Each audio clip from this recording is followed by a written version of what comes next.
ఏపీలో scrub typhus positive కేసులు పెరుగుతున్నాయి. గత 2 ఏళ్లలోనూ ఏటా 1000కి పైగా కేసులు వచ్చినా అధికారికంగా మరణాలు నమోదు కాలేదు.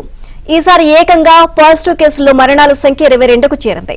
అన్ని జిల్లాల్లోనూ కేసులు గుర్తిస్తున్నా గత 3 ఏళ్లుగా చిత్తూరు జిల్లాలోనే తీవ్రత ఎక్కువగా ఉంది. ఈ జిల్లాలో 2023లో 548 పాజిటివ్ కేసులు రాగా 2024లో 514, ఈ ఏడాది ఇప్పటి వరకు 491 వరకు నమోదయ్యాయి. ఇక అక్కడ వ్యాధి ఉధృతికి మూలాలపై వైద్య ఆరోగ్య అనుబంధ శాఖలు దృష్టి సారించలేదు అన్న విమర్శలు వస్తున్నాయి.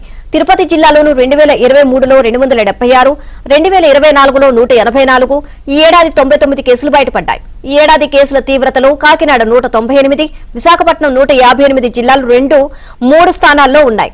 ఇక స్క్రబ్ టైఫస్ ను సకాలంలో గుర్తిస్తే సమస్య ఉండదు అనే అవగాహన కల్పిస్తున్నప్పటికీ తొలుత జ్వరాలకు వాడే సాధారణ మందులు వేసుకుని పరిస్థితి చేయిదాటాక ఆసుపత్రిలో చేరుతూ ఉండడంతో ప్రాణాల మీదకు వస్తోంది.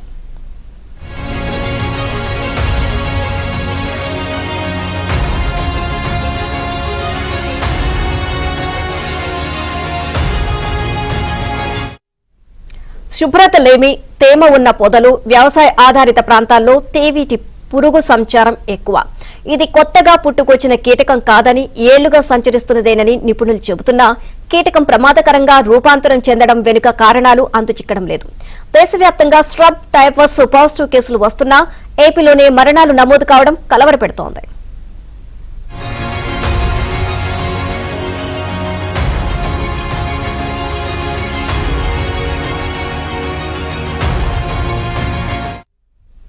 ఇదే అంశానికి సంబంధించి మరిన్ని అప్డేట్స్ కరెస్పాండెంట్ ప్రసాద్ నాటి తెలుసుకుందాం. ప్రసాద్, ఏపీలో స్క్రబ్ టైఫస్ పాజిటివ్ కేసులు నమోదవుతున్నాయి ఎక్కువగా. సో దీనికి సంబంధించి పూర్తి అప్డేట్స్ ఏంటి? ఆంధ్రప్రదేశ్ రాష్ట్ర వ్యాప్తంగా స్క్రబ్ టైఫస్ పాజిటివ్ కేసులు నమోదు కావడం అందరూ కూడా ఆందోళన గురి చేస్తా ఉంది. ఎప్పటికప్పుడు ప్రభుత్వ పరంగా చర్యలు తీసుకుంటున్నప్పటికీ కూడా ఈ కేసు అనూహ్యంగా పెరుగుతుంది. దీంతో ఇటు వైద్య వర్గాల్లో కూడా చర్చనీయాంశంగా మారింది. తాజాగా ఇటీవల వెలుగులోకి వచ్చిన గణాంకాల ప్రకారం ఏడాదికి ఈ సంఖ్య మరింత పెరుగుతున్నట్టు కూడా చెప్తా ఉన్నారు. 2023లో 548 కేసులు నమోదైతే గత సంవత్సరం 2024లో 514 కేసులు నమోదయ్యాయి. 2025లో 491 కేసులు పాజిటివ్ కేసులు నమోదైనట్టు కూడా చెప్తా ఉన్నారు.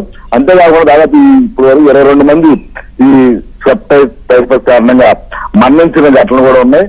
ఇది అన్ని ప్రభుత్వ ఆసుపత్రుల్లో కూడా ప్రత్యేకంగా దీనికి సంబంధించి ఒక వార్డు కూడా ఏర్పాటు చేశారు. అదేవిధంగా ఉన్నత స్థాయిలో సమీక్షలు చేయడంతో పాటు తీసుకోవాల్సిన చర్యలపై కూడా జిల్లాల వారీగా అధికారులను అప్రమత్తం చేస్తున్న పరిస్థితి. ఇక ఈ ప్రభుత్వ పరంగాను వైద్య పరంగానే చర్యలు తీసుకున్నప్పుడు ఈ కేసులు ఏ విధంగా పెరుగుతున్న అంశాలపై కూడా ప్రస్తుతం ఆరాధిస్తా ఉన్నారు. వివిధ ప్రాంతాల్లో శాంపిల్స్ కూడా తీసి ఆ ప్రాంతాల్లో ఈ పాజిటివ్ కేసులు నమోదయ్యే అవకాశం ఉంటే ముందుగానే గుర్తించి ఆ ప్రాంత ప్రజలు కూడా అప్రమత్తం చేసే విధంగా అదే వైద్య పరంగా కూడా ముందుగానే అవసరమైన మెడిసిన్ కావచ్చు, ఇతర వైద్యులకు సంబంధించిన టెస్టులు కావచ్చు, పరికరాలు కావచ్చు, అన్ని కూడా పూర్తిగా అందుబాటులో ఉంచాలని ఇప్పటికే ఉన్నత స్థాయిలో ఆదేశాలు జారీ చేశారు.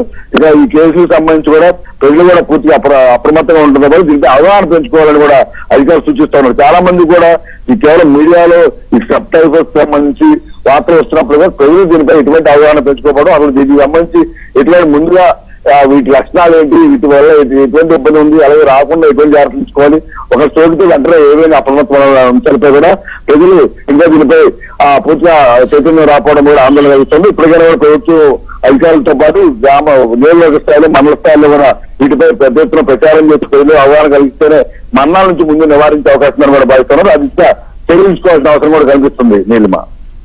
Right, thank you Prasad.